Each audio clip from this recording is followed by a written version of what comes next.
बहुत पुराने ज़माने में एक वसी और खूबसूरत सल्तनत थी।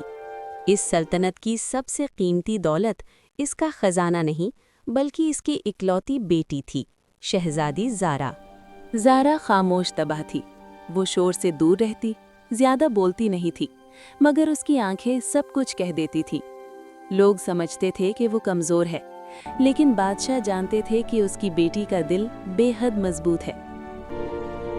एक साल सल्तनत पर अजीब सी उदासी छा गई। फूल कम खिलने लगे, बाजारों की रौनक मद्धम हो गई, बच्चों की हंसी जैसे कहीं खो गई। दरबार में मुशीर परेशान थे, मगर कोई वजह न समझ सका। ज़ारा ने महसूस किया कि ये उदासी बाहर की नहीं, दिलों के अंदर की है। ये सिर्फ माहौल की उदासी नहीं, ये लोगों के दिलों में छुपी हुई है। मैं खुद जानूंगी कि ये उदासी कहाँ से आई है और उसे खत्म करूंगी। कि लोग कैसे एक रात शहजादी ने सादा लिबास पहना और अकेली महल से निकल गई। वो शहर की गलियों में चलती रही। उसने देखा एक कुम्हार मायूसी से अपने टूटे बर्तन देख रहा था। सब कुछ तबाह हो गया, अब मैं क्या करूं? एक लड़की अपनी बीमार माँ के पास बैठी थी। अम्मा कुछ खा लो, जल्दी बेहतर हो जाओगी। एक सिपाही खुद को नाकाम समझ रहा था। ज़ारा ने किसी को नहीं बताया कि वो ये तुम्हारे काम आए, दिल न हारो। खामोशी से मदद करती रही।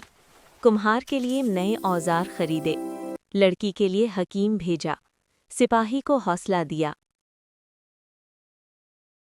चंद दिन बाद उसे खबर मिली कि सल्तनत के करीब वाले जंगल में एक पुरस्कार साया देखा गया है, जो लोगों के दिलों से उम्मीद चुरा लेता है। ये साया सबकी उम्मीद छीन रहा है, मुझे इसे रोकना होगा। ज़ारा अकेली जंगल की तरफ रवाना हुई। घने दरख्तों के दरमियान उसे एक मध्यम स्याह धुआं नजर आया। यही है, ये आम धवा भारी नहीं। आवाज गूंजी। लोगों ने खुद उम्मीद छोड़ दी है, मैंने कुछ नहीं छीना। तो तुम लोगों की उम्मीद छीन रहे हो। ज़ारा ने हिम्मत से कहा, अगर उम्मीद खोई है तो हम अगर उसे उम्मीद वापस खोई भी ला है तो सकते हम हैं। उसे वापस भी ला सकते हैं। साया बोला, अगर तुम सल्तनत में रोशनी वापस लाना चाहती हो तो 3 आजमाइशें पूरी करो। अगर तुम सल्तनत में रोशनी वापस लाना चाहती हो तो 3 आजमाइशें पूरी करो। पहली आजमाइश, अपना सबसे कीमती जेवर जमीन पर रख दो। ज़ारा ने अपना शाही लॉकेट उतारकर रख दिया। दूसरी आजमाइश, अपना सबसे बड़ा खौफ तस्लीम करो। ज़ारा ने आंखें बंद की। मुझे डर है कि लोग मुझे कमज़ोर समझते हैं। तीसरी आजमाइश, किसी अनजान के लिए कुर्बानी दो। उसी लम्हे एक जख्मी परिंदा नीचे गिरा। ज़ारा ने अपना दुपट्टा फाड़कर उसकी मरहम पट्टी की। जंगल में रोशनी फैल गई, स्याह धुआं खत्म होने लगा।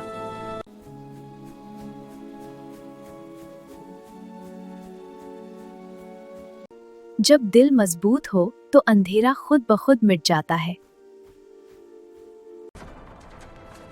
जब वो महल वापस आई तो उसने दरबार बुलाया। उसने कहा, हमारी सल्तनत का सबसे बड़ा दुश्मन कोई जादूगर या साया नहीं, असल दुश्मन मायूसी और खौफ है। जब हम एक दूसरे का साथ देते हैं तो अंधेरा खत्म हो जाता है। पूरे शहर में ये पैगाम फैल गया। आहिस्ता आहिस्ता बागों में फूल दोबारा खिलने लगे, बाजारों में कहकहे गूंजने लगे, बच्चों की हंसी लौट आई। सालों बाद जब ज़ारा मलिका बनी तो उसने एक अनोखा कानून बनाया। हर हफ्ते एक हुक्मरान को महल में नहीं, लोगों के दरमियान रहकर सीखना चाहिए। हर हफ्ते वो आम लोगों के दरमियान बगैर शाही लिबास के जाएगी ताकि उनकी असल मुश्किलात समझे। लोग कहते थे, joyful day. The children bring such life! Look, the light is magical. A fairy tale.